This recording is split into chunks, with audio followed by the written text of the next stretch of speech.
स्वागत है आपका न्यूज 18 पर। अब आप देखेंगे पहाड़ की खबरें अपना उत्तराखंड में। आपके साथ मैं हूं कंचन डोगरा नेगी।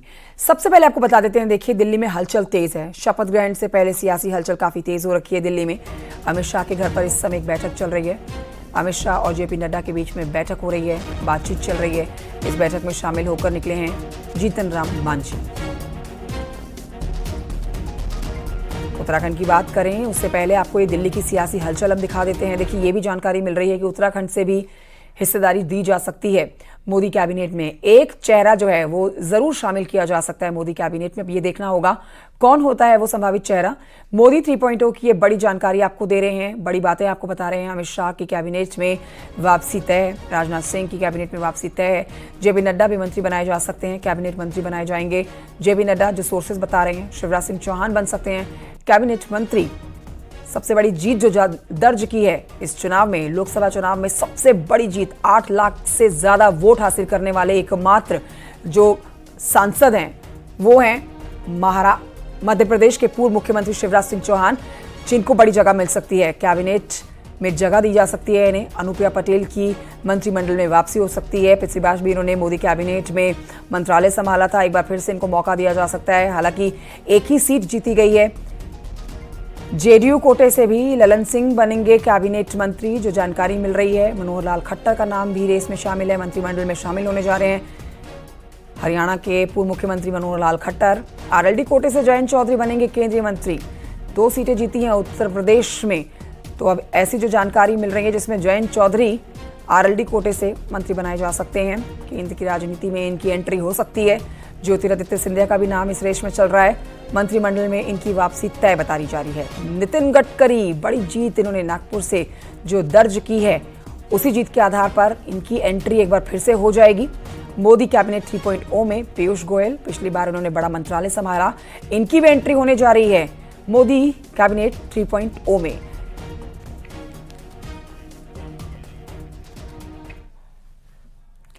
तो नरेंद्र मोदी आज तीसरी बार प्रधानमंत्री पद की शपथ लेने जा रहे हैं। आज शाम 7:15 बजे शपथ ग्रहण का कार्यक्रम होना है। पीएम मोदी की कैबिनेट में कौन कौन शामिल होगा, इस पर सवाल है। संभावित मंत्रियों के जो नाम हम आपको बता रहे हैं उनमें से कई मंत्रियों को फोन आ चुके हैं। खबर अब यह भी है कि उत्तराखंड से भी कम से कम एक मंत्री जो है पीएम मोदी की कैबिनेट में शामिल हो सकता है, कैबिनेट मंत्री या फिर राज्य मंत्री के तौर पर। उत्तराखंड के प्रतिनिधित्व की बड़ी जिम्मेदारी उस चेहरे को मिल सकती है। उत्तराखंड ने लगातार तीसरी बार पीएम मोदी का जो ये 5 सीटें जीतने का जो हैट्रिक अपने नाम किया है उत्तराखंड ने, इसमें श्रेय उत्तराखंड को जो जाता है। एक बड़ी जिम्मेदारी बतौर मोदी कैबिनेट के तौर पर एक चेहरे को दी जा सकती है, जो सोर्सेस के जानकारी हमें मिल रही है।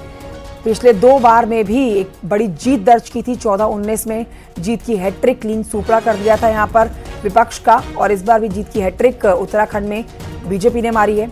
हर बार पीएम मोदी की कैबिनेट में उत्तराखंड के जो हिस्सेदारी मिलने की जानकारी इस बार मिल रही है।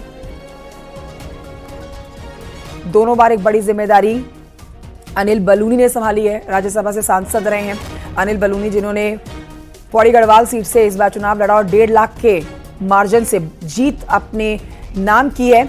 लेकिन इस बार कौन सा वो चेहरा हो सकता है जो मोदी कैबिनेट में शामिल हो सकता है, इस पर जानकारी हमारे सहयोगी देंगे सुनील नप्रभात। इस समय लाइव हमारे साथ मौजूद हैं, सीधे रुख करेंगे सुनील नप्रभात की तरफ। सुनील नप्रभात, आज दिल्ली में सियासी हलचल तेज है। एक तरफ 7:15 पर मोदी जो है मोदी सरकार 3.0 का आगाज कर देंगे। शपथ लेते ही तीसरे कार्यकाल का आगाज हो जाएगा, जिसके बाद चर्चा अब यह की जा रही है कि कौन कौन संभावित मंत्री हो सकते हैं, किसको क्या जिम्मेदारी दी जा सकती है। जिसमें एक जानकारी उत्तराखंड से भी आ रही है कि हर बार की तरह उत्तराखंड की भागीदारी इस बार मोदी कैबिनेट में देखी जाएगी। तो आपके सोर्सेस क्या जानकारी दे रहे हैं, कौन हो सकता है वो संभावित मंत्री जो मोदी कैबिनेट में जा सकता है और एक बड़ी जिम्मेदारी निभा सकता है? सुनिए ना प्रभात। देखिए कंचन, तमाम दर्शकों की तरह उत्तराखंड के बीजेपी कार्यकर्ताओं को भी ये बड़ी उम्मीद इस बात की है कि इस बार की कैबिनेट में भी उत्तराखंड से एक न एक चेहरा शामिल होगा और यही कारण है कि लोगों की नजर लगातार दिल्ली पर टिकी हुई है और इसके पीछे कुछ ठोस आधार भी हैं।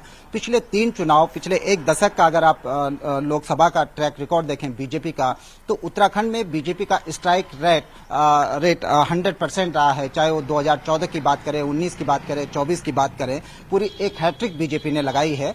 और उसके साथ साथ जिस तरह से प्रधानमंत्री का अटैचमेंट उत्तराखंड से रहा है, लगातार उनके प्रधानमंत्री रहते हुए उत्तराखंड में जो दौरे हुए हैं उसका परिणाम भी आपने देखा है, आप सब लोगों ने देखा कि किस तरह से प्रधानमंत्री लगातार उत्तराखंड के दौरे पर आते रहे हैं।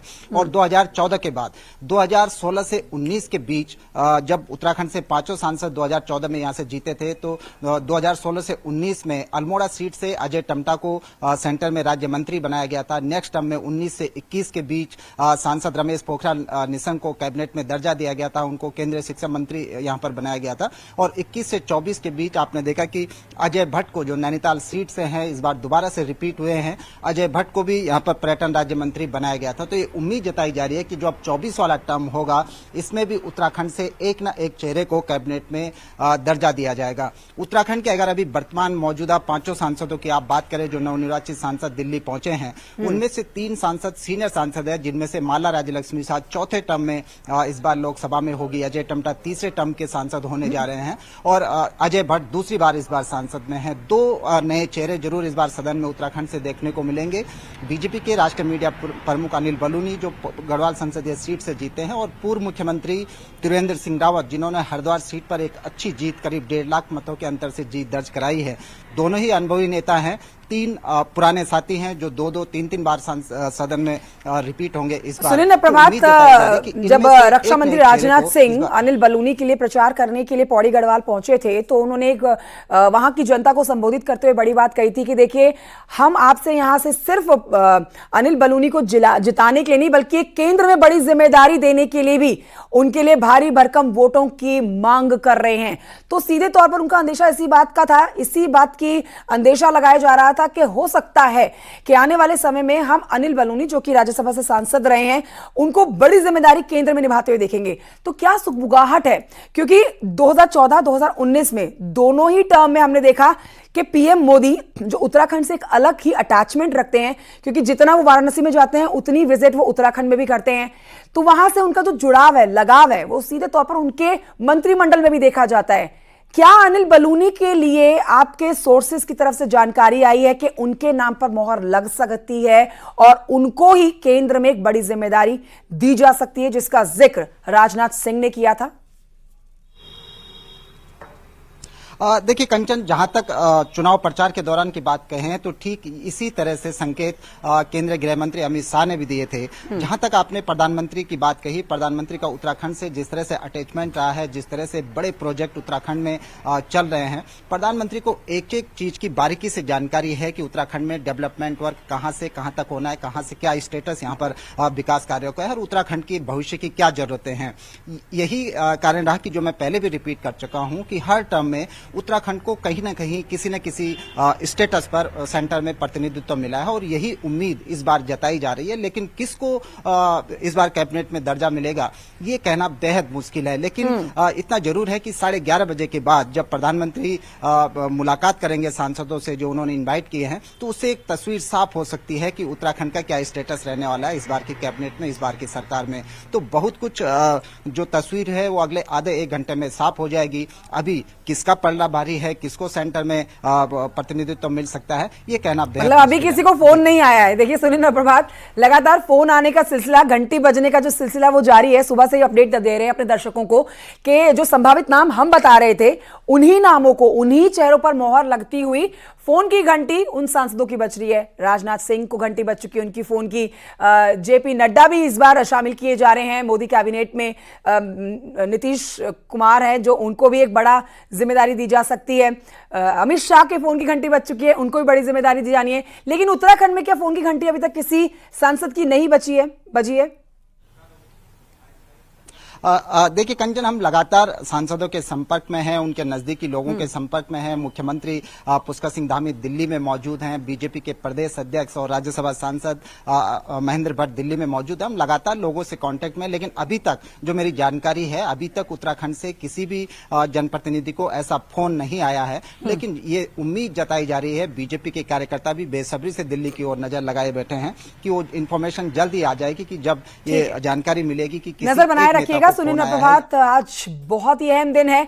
अब देखना ये होगा कि उत्तराखंड में किसको बड़ी जिम्मेदारी मोदी कैबिनेट में निभाने के लिए दी जाती है। सुनील प्रभात, बहुत शुक्रिया आपका जानकारी के लिए। एक बड़ी अपडेट अपने दर्शकों को इस समय की दे देते हैं। मोदी कैबिनेट पर सोर्सेस के हवाले से एक बड़ी जानकारी आ रही है, जिसमें जानकारी यह है कि गृह, रक्षा, वित्त खुद अपने पास रखेगी बीजेपी। ये वो अहम मंत्रालय हैं जो सबसे महत्वपूर्ण कहे जाते हैं।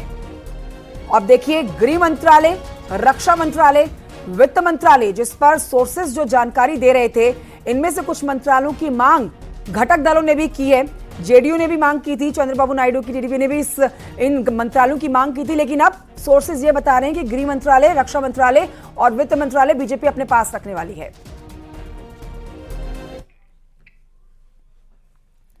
और आइए आगे बढ़ते आपको बताते हैं, तुलसी पीठाधीश्वर और प्रसिद्ध कथावाचक स्वामी रामभद्राचार्य भी प्रधानमंत्री नरेंद्र मोदी के शपथ ग्रहण में शामिल होने के लिए दिल्ली पहुंच रहे हैं। हरिद्वार पहुंचे स्वामी रामभद्राचार्य ने तीसरी बार नरेंद्र मोदी देश के प्रधानमंत्री बनने जा रहे हैं, ये बात कही है। इससे धर्म विरोधियों और राम विरोधियों को कड़ा तमाचा लगा है। इनकी तरफ से कही हुई बातें आपको बता रहे हैं। अयोध्या और उत्तर प्रदेश में बीजेपी जिन सीटों को हारी है, उन सीटों पर उनका कहना है कि उन सीटों पर उनके साथ विश्वासघात हुआ है।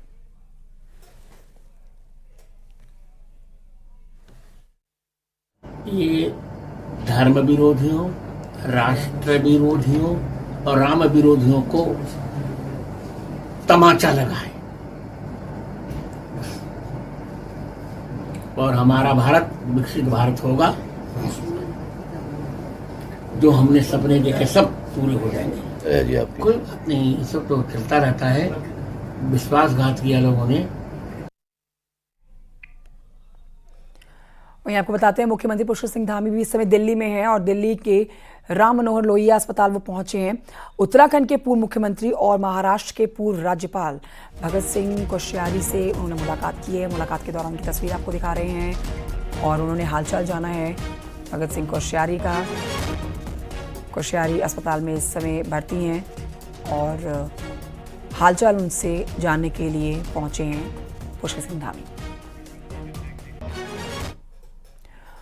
और आइए कुछ और खबरें आप तक पहुंचाते हैं पहाड़ की, जिसमें चमोली की बात करेंगे। लंगासू से एक बड़ा हादसा जिसकी जानकारी मिली है, वो होते होते यहां टल गया है। अलकनंदा नदी में राफ्टिंग कर रहे 9 लोग नदी के भंवर में फंस गए। सूचना मिलने पर तुरंत ही एसडीआरएफ की टीम यहां मौके पर पहुंची। हालांकि इस दौरान 5 लोग खुद ही नदी से बाहर आ गए, जबकि 4 अन्य लोगों को रेस्क्यू किया गया है एसडीआरएफ की टीम ने। सकुशल सभी को बचा लिया गया है। बड़ा हादसा हो सकता था ये। 9 लोग जो राफ्ट पर सवार थे हादसे का शिकार हो सकते थे। इसके बाद टूरिस्ट खासे खुश नजर आए हैं। एसडीआरएफ ने ऑपरेशन पूरा किया। उधर चक्राता से भी एक बड़ी खबर आई है, जहां पर कोटा तपलाड़ नाम का गांव जो है, ये पूरा गांव डायरिया की चपेट में आ रखा है। हालात तो ये हो गए हैं कि डायरिया से एक 8 साल के बच्चे की मौत हो चुकी है। 6 से ज्यादा लोग विकास नगर उप जिला अस्पताल में इस समय भर्ती हैं।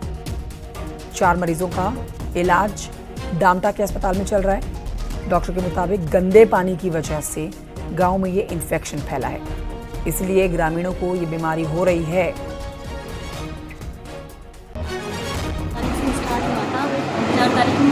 वहाँ पे एक बच्चा एक्सपायर हो गया था। उसे कम से कम 1-1.5 घंटे में वो एक्सपायर हो गया था उल्टी करते करते। और उसके बाद उसके शुरू होता है, सारे फिर जितने भी गांव के लोग हैं सबको एडमिट किया जा रहा है। पीने के पानी में कुछ लापरवाही हुई है, जिससे कि सभी गांव वालों को इन्फेक्शन हो रहा है। तो वो सभी गांव वालों, मेरा अनुरोध है कि वहाँ पे जो भी इस चीज़ को देखते हैं वो लोग अपने पानी के स्रोत को चेक करें और उसकी जो भी कमी है उसको दूर करें। पौड़ी से खबर, जहां कुछ इलाकों में एक बार फिर से जंगलों में आग लगने की घटनाएं बढ़ती जा रही हैं। गोमुखाल के दुगुड्डा में जंगलों में आग लग रही है। इस तरह की घटनाएं लगातार सामने आ रही हैं। जंगल की आग आबादी वाले इलाकों की ओर बढ़ रही है, जिससे ग्रामीण परेशान हैं। कई इलाकों में एक बार फिर से आग की लपेट में है। जो जंगल हैं वहाँ पर आग के जो लपटें हैं वो एक बार फिर से फैलती दिखाई दे रही हैं। ये गोमुखाल का वो इलाका है जहाँ पर जो जंगल है वो धधक रहे हैं। हालांकि कुछ समय की राहत ज़रूर मिली थी बारिश के बाद, लेकिन उसके बावजूद जो अब आग की जो लपटें हैं वो गाँव के पास पहुँच चुके हैं। पास में ही गोमुखाल बाज़ार भी है और कुछ गाँव भी हैं, लेकिन जो सड़क से लगे हुए ये जो जंगल हैं वो लगातार धधक रहे हैं। और आप तस्वीरों में देखें तो किस तरीके से जो आग है वो सड़क की ओर आती जा रही है और लगातार शिकायत हालांकि फॉरेस्ट को मिल रही है। कुछ कोशिशें भी की जा रही है। गांव के जो ग्रामीण हैं वो भी इस कोशिश में जुटे हुए हैं कि किसी तरीके से इस आग को काबू में किया जाए, लेकिन जो आग है वो लगातार, क्योंकि हवा बड़ी तेज़ी के साथ चल रही है, लेकिन इसके कारण जो आग है वो फैलती जा रही है। और दिक्कत इस बात की है कि जो पास में ही गांव है, बड़ी आबादी यहाँ पे रहती है और एक बड़ा खतरा इस गांव के लिए है। तो कहा जा सकता है हालांकि जो फायर सीज़न है उसमें राहत जरूर मिली थी, लेकिन एक बार फिर से पौड़ी के जंगल आग की चपेट में है। अनुपम भारद्वाज, न्यूज़ 18, पौड़ी गढ़वाल। अल्मोड़ा जिले से खबर, जहां पर मरचुला में रामगंगा नदी से एक वीडियो सामने आया है जिसमें एक मगरमच्छ एक बकरी को अपना शिकार बना लेता है। ये वीडियो आप देख रहे हैं, सोशल मीडिया पर ये वीडियो वायरल हो रखा है। इस वीडियो में मगरमच्छ टापू में धूप सेकता हुआ आपको नजर आएगा। वहीं पास में बकरी जो घास चर रही होती है, इसी बीच में बकरी का बच्चा और बकरी थोड़ी दूरी पर घास जो खा रहे हैं। बेजान सा पड़ा ये मगरमच्छ अचानक से बकरी पर अटैक कर देता है।